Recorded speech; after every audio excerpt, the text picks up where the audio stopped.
Bom dia, boa tarde, boa noite, investidor. Sejam todos muito bem-vindos ao canal. Meu nome é Felipe Torres, sou consultor de investimentos CVM e hoje nós vamos analisar os principais pontos do relatório de dezembro do Juro 11. Mas antes disso, convido vocês a lerem aqui embaixo na descrição do vídeo todos os serviços de investimentos que eu ofereço. Vem falando sobre a consultoria de investimentos, sobre o nosso grupo VIP do WhatsApp, vem também falando sobre o meu livro Renda Passiva, o Caminho para a Liberdade Financeira. Se você tiver interesse, leia aqui embaixo na descrição do vídeo todos os serviços que eu ofereço. Feitos avisos, vamos lá para os principais pontos do mês de dezembro do Juro 11. O fundo está com dividend yield de 12,8% nos últimos 12 meses. Cota patrimonial dele no final de dezembro estava em R$ 99,82, mas hoje, quando eu estou gravando o vídeo aqui, a cota patrimonial dele já superou os R$ 100, então já está em R$ 100,50, e se continuar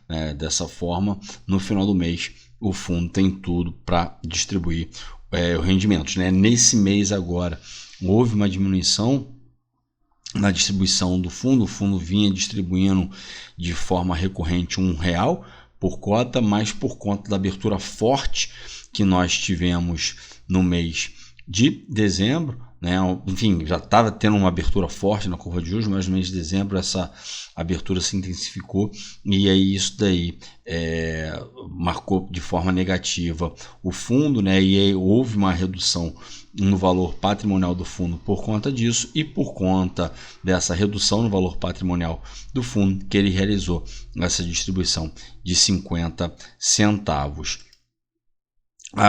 O carrego da carteira do fundo está em IPCA mais 9,1%. O spread de crédito está em 1,1%. A duration dos ativos que compõem a carteira do fundo está em 4,4 anos, mas a duration do fundo, pelo fato dele trabalhar com o hedge parcial, está em 3 anos. Inclusive, houve um aumento nessa duration de 2 para 3 anos, e aí mais embaixo a gente vai falar mais sobre isso daí, mas com esse aumento nessa duration, quando houver um fechamento na curva de juros, o fundo ele vai se beneficiar mais, porque quanto maior a duration, maior vai ser o ganho que o fundo tem no momento em que a curva de juros começar a fechar. Por outro lado, se a curva de juros continuar abrindo, o fundo também ele sofre uma marcação a mercado ali mais intensa, uma marcação a mercado negativa mais intensa. Atualmente o fundo está com praticamente 84 mil investidores na base, é o maior fundo de infraestrutura que nós temos em relação a essa parte de cotistas, e o patrimônio líquido do fundo está em 2 bilhões e 100 milhões de reais. Hoje, quando eu estou gravando, o fundo terminou o pregão sendo negociado em R$ 94,62.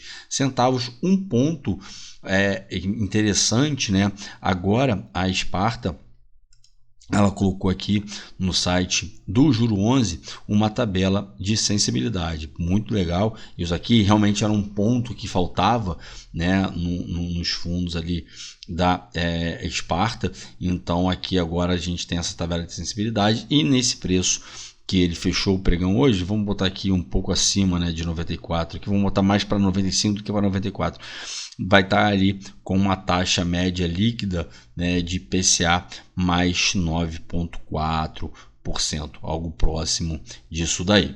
Em dezembro, o fundo alocou em um novo emissor, a Vport. Mais embaixo nós vamos ver as principais características dessa debênture. Além disso, o fundo também ele montou posição, ele investiu em 2 ativos, em 2 fundos de infraestrutura, o IFRI 11 e o BINC 11. O IFRI 11 do Itaú é um fundo também redeado, assim como o CDI 11 e o BINC da Bradesco também na mesma situação, é um fundo redeado também, assim como ocorre ali com o IFRI 11, o CDI 11, o OGIN, o SNID e outros fundos que fazem esse hedge para trocar o IPCA pelo CDI. Aqui a gestão vem trazendo informações do cenário macroeconômico. Então, como eu falei, a gente há alguns meses já nós estamos tendo ali uma abertura forte na curva de juros e no mês de dezembro se intensificou. A taxa do IMAB5 superou a marca de IPCA mais 8, alcançando o maior nível nos últimos 10 anos, superando inclusive as taxas da época ali do impeachment da Dilma, né?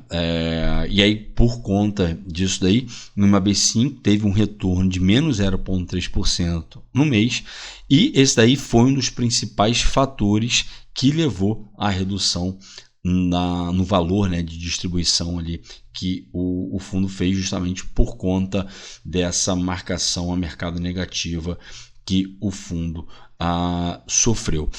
Com esse movimento de dezembro, né, o IMAB5 superou o IMAB no ano em aproximadamente 9%, né, 8,8% para ser mais exato. E aí a gestão vem falando aqui, eu até deixei marcado aqui em verde, que isso quer dizer o quê? Que, em outras palavras, a utilização do hedge que o fundo faz, porque o fundo se utiliza de um hedge parcial para poder reduzir a duration do fundo, né? Aqui em cima a gente vê, ó, que a duration do spread de crédito dos ativos que compõem a carteira é 4,4 anos, mas utilizando, né, esse hedge que o fundo utiliza para diminuir essa duration, a duration do fundo fica em 3 anos. Então, por conta desse hedge parcial que o fundo faz, evitou um impacto negativo, né, que poderia ter sido maior ali de 8,8%. Então, enfim, esse hedge acaba diminuindo a volatilidade do fundo, mas, enfim, dependendo do cenário que a gente estiver passando, como é o caso que a gente está passando agora, né, não há hedge que faça milagre. Então, aqui a gente pode dizer que atenuou, né, o efeito negativo, o prejuízo que o fundo teria se não tivesse hedgeado parcialmente. A gestão vem informando aqui aquilo que eu falei no início do vídeo, né, que eles reduziram esse hedge parcial, e aí, à medida que ele reduz esse hedge parcial, a duration do fundo também aumenta, tá? Justamente porque aqui eles vêm informando, né? Após proteger o patrimônio, entendemos que finalmente temos preços que justificam tomar mais risco de mercado, e por isso eles reduziram o hedge. Aí, como eu falei, né, quando a gente começar a ter um fechamento nessa curva de juros, né, pelo fato dele estar com esse hedge ali, com essa duration, melhor dizendo, maior, ele tende a ter uma valorização maior no seu valor patrimonial. A gestão vem informando aqui embaixo que até hoje, desde o início do fundo, eles só tinham saído desse hedge parcial apenas uma vez, quando tinha uma perspectiva de deflação, que foi ali em 2022, né, aqui de julho de 2022 a fevereiro de 2023, para ser mais exato, aqui embaixo eles vêm trazendo isso aí, e aí eles fizeram um hedge total, ou seja, eles tiraram a indexação do fundo, né, ao IPCA, eles se utilizaram de derivativos ali, se utilizaram do DAP para poder fazer essa mudança de indexador, assim como ele é feito no CDI 11, e essa movimentação, né, e essa gestão que o fundo fez de forma bastante assertiva, diga-se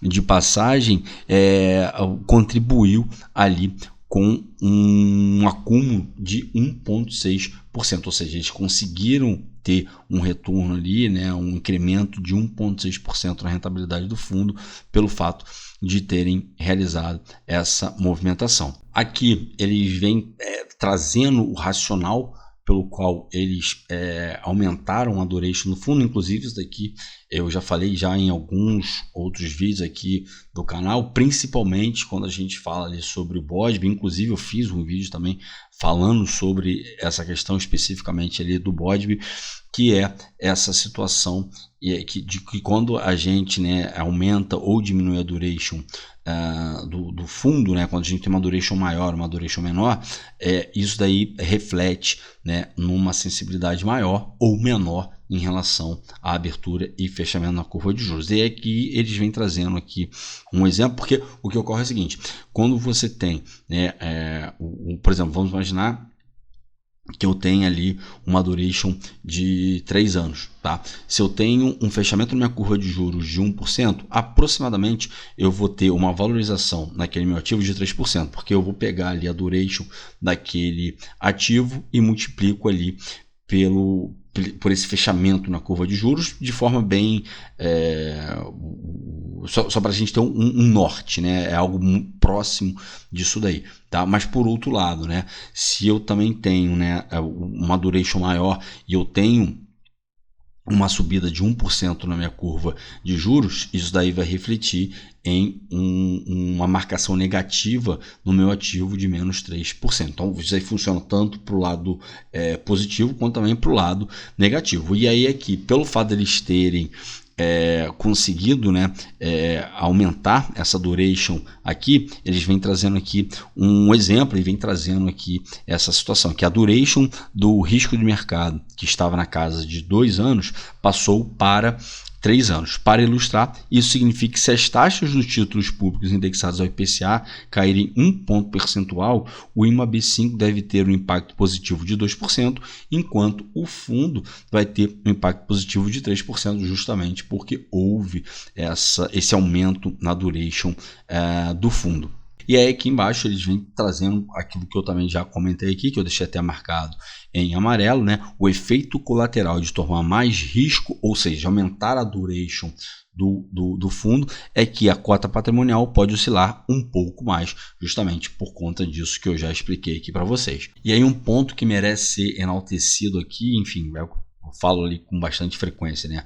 A Sparta certamente está entre ali as top 3 melhores gestoras de crédito que nós temos hoje em dia, não só pelo resultado que eles entregam nos fundos da casa, mas principalmente pelo enorme respeito que eles têm pelos cotistas, né? Assim que foi anunciado ali o rendimento do juro 11, né, que foi pago ali no valor menor de 50 centavos, no mesmo dia eles anunciaram que iriam fazer uma live para poder explicar o porquê dessa redução. Então, tipo, que as outras gestoras, né, copiem tudo o que a Sparta faz, porque até hoje, né, enfim, pelo menos não me recordo, não me vem à memória aqui alguma coisa que se tenha para se falar de mal da Sparta, muito pelo contrário, só elogios, só coisas boas, pró-cotista, na parte ali quando eles fazem subscrição, eles arcam com parte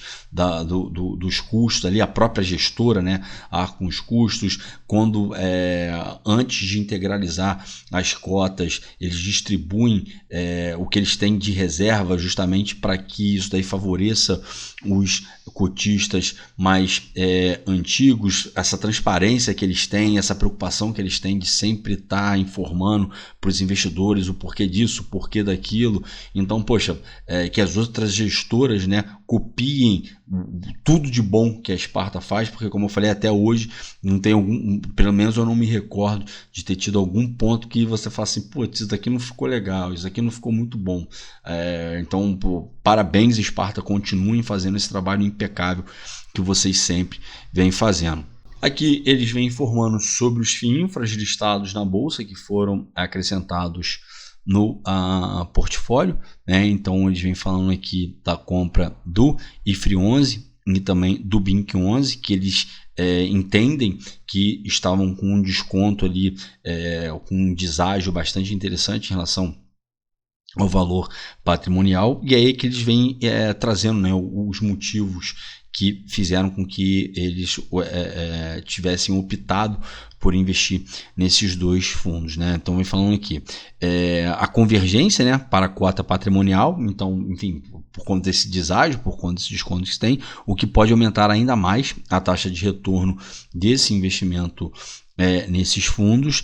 E também eles entendem que esses FIINFRAs que são redeados, né, assim como eu falei no início, assim como o CDI também então eles trocam o IPCA pelo CDI, então eles são FIINFRAs pós-fixados. Principalmente nesse momento agora, eles têm uma vantagem, porque eles estão blindados ali. Se o cenário continuar piorando, né, a gente continuar tendo essa abertura forte na curva de juros, e isso daí isso daí afeta, melhor dizendo, os fundos indexados ao IPCA, esses fundos que têm um hedge não sentem essa marcação negativa justamente por conta do hedge que ele se utiliza, né, através do DAP. Então isso daí é um primeiro ponto, né? O segundo ponto também é o fato de que a gente está com uma tendência, né, de continuar subindo a taxa de juros. Então a taxa de juros, né, Selic mais alta em ativos pós-fixados, isso daí traz um rendimento também maior. Então esses foram os motivos, né, que fizeram com que a gestão aqui tivesse optado em investir nesses dois fundos. Aí que eles vêm informando, né, que no momento em que eles fizeram o investimento no IFRE e no BINC, respectivamente, cada um estava com 14% e 20% de deságio em relação ao valor patrimonial e um carrego implícito superior a CDI mais 4%. Eles também, né, vêm informando aqui, né, botam aqui, uma pergunta que pode surgir é se com esse racional poderíamos ter comprado o CDI 11, que é o outro fundo da casa, né, que é o fundo indexado ali ao CDI, que faz o hedge ali total. Porém, eles vêm informando aqui que eles não compraram o CDI 11 porque eles entenderam que o desconto que o CDI 11 estava sendo negociado, apesar de que o CDI 11 está sendo negociado, né, estava sendo negociado e continua sendo negociado abaixo do valor patrimonial, mas não é um deságio tão significativo quanto o deságio ali apresentado pelo IFRE e pelo BINC. E finalizando essa parte dessa alocação nesses dois fundos, né, eles vêm trazendo aqui que são alocações táticas. O único objetivo aqui é capturar o ganho quando esses ativos voltarem para o valor patrimonial e após isso daí eles pretendem realizar a venda dos ativos. O desempenho no ano de 2024 do fundo, né, ele trouxe um retorno de aproximadamente ali 11%, né, 10,9%, enquanto o IMAB5 retornou 6,2%. Comparando com a meta do IMAB5 mais 2%, que é o benchmark do fundo, o fundo superou esse benchmark e conseguiu entregar um resultado equivalente a IMAB5 mais 4,4%, o que é um retorno bastante interessante. Ao longo do ano de 2024, foram realizadas distribuições no valor ao todo de R$ 12,50 por cota, o que representa um yield médio de 12,8%. Aqui a gestão vem informando, né, essa última distribuição que foi realizada de 50 centavos, como eu falei já lá em cima, a cota patrimonial depois do pagamento R$ 99,82, mas hoje, né, quando eu estou gravando, a cota patrimonial do fundo já está em R$ 100,50 aqui, como a gente pode ver, né, tendo por base aqui o valor do dia 6 de janeiro. Mais uma vez, eles vêm reforçando a informação de que se o valor patrimonial do fundo estiver abaixo de 100, eles não irão realizar distribuição. É a questão da marca d'água que a gente fala. Então, mas aí só toma cuidado porque é o valor patrimonial do fundo e não o valor de mercado, não o preço da tela, não o preço do home broker. A gestão informa ainda que a carteira de crédito do fundo segue saudável, sem perdas ou posições que preocupam a gestão. Houve um aumento na perspectiva do retorno futuro aqui do fundo, né, representado pelo carrego aqui dos ativos que compõem a carteira do fundo. Hoje em dia está em IPCA mais 9,1%. Para os próximos meses, se as condições de mercado assim permitirem, então a gestão deixa isso aqui bem claro, eles têm a pretensão de manter a distribuição de R$1 por cota até o final do primeiro semestre de 2025. Tudo vai depender das condições macroeconômicas, questão de curva de juros, né? Então vamos ver como é que vai se comportar ao longo desse semestre. No mês de dezembro, o fundo teve um rendimento negativo de menos 0,7%, e esse retorno negativo ele foi impactado pelo IMAB5, pela componente de crédito e pela alocação dinâmica. Nós vemos aqui embaixo, né? Então o IMAB5 no mês teve um retorno de menos 0,3%. A marcação aqui foi muito forte, a marcação negativa de menos 1,4% por conta da abertura na curva de juros, né? Aqui embaixo a gente tem a componente de crédito, que a gente vê aqui que teve ali menos 0,2% por conta de questões de abertura do spread de crédito das debêntures, tá? E aqui na parte de alocação dinâmica, que foi essa questão deles terem aumentado a duration do fundo, né, terem diminuído esse hedge parcial que eles têm, contribuiu ali de forma negativa com menos 0,2%. Então, fazendo, né, todo esse somatório aqui, a gente tem um retorno total de menos 0,7%. Aqui nós temos o portfólio atual do fundo. Então, a Vport, né, que é no setor de portos, a emissora ali com rating AAA, spread de crédito de 0,5%, duration de 7,2 anos e representa 0,4% do patrimônio líquido do fundo. Foi a debênture que foi acrescentada no fundo esse mês, né, no mês de dezembro. E aqui embaixo nós temos ali tanto o BINC quanto o IFRI 11, né? E aí, enfim, foi uma porcentagem bem pequena, não chegou a dar nem 0,1% do patrimônio líquido aqui do fundo. Hoje em dia o fundo está com 6% do patrimônio em caixa, 26% em geração de energia, 13% saneamento, 9% rodovias, 8% telecomunicação, depois vai reduzindo até chegar no setor de indústria química, que representa 1% do patrimônio líquido do fundo. Aqui embaixo nós temos a alocação por tipo, né? Então a gente vê aqui 90% em debêntures, 4% em letras financeiras e 6% em caixa. Aqui nós temos alocação por rating, boa parte da carteira, a maior parte, né, a parte esmagadora aqui da carteira está alocado em ativos com rating A, que vai do AAA até o A+, e uma pequena porcentagem em ativos com rating B, né, BBB+, BBB, BB e BB-. Tá certo? Bom, para hoje era isso. Espero que vocês tenham gostado do vídeo de hoje. Se tiverem gostado, peço para que, por favor, deixem seu like, se inscrevam no canal. Não deixem de ativar o sininho para que vocês recebam as notificações dos vídeos que são postados diariamente. Deixa aqui embaixo nos comentários o que você achou, né, dessa movimentação que o Juro 11 fez em aumentar a duration do fundo, né, reduzindo ali parte do hedge parcial dele, também dessa movimentação de ter investido ali no IFRI 11, no BINC 11. Deixa aqui embaixo nos comentários que a gente interage ao longo dos próximos dias. Qualquer feedback que você tenha, elogio ou crítica também, por favor, deixa aqui embaixo nos comentários, porque isso ajuda muito a melhorar a qualidade do canal. O meu muito obrigado a todos vocês que ficaram comigo até aqui. Desejo a todos bons investimentos e até a próxima.